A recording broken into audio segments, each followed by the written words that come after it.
رسول اللہ صلی اللہ علیہ وآلہ وسلم کی پیاری پیاری حدیث مبارکہ۔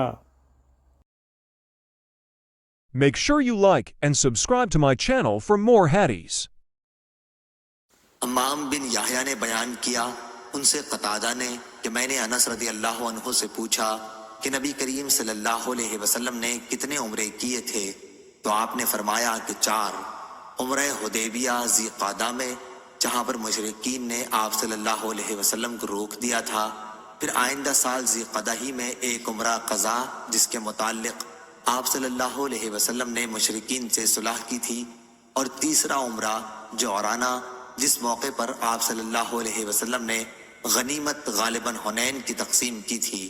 چوتھا حج کے ساتھ میں نے پوچھا، اور آن حضرت صلی اللہ علیہ وسلم نے حج کتنے کیے؟ فرمایا کہ 1۔ صحیح بخاری حدیث نمبر 1778۔ اللہ تعالیٰ اس کے چہرے کو روشن کرے جو حدیث مبارکہ سن کر آگے پہنچائے۔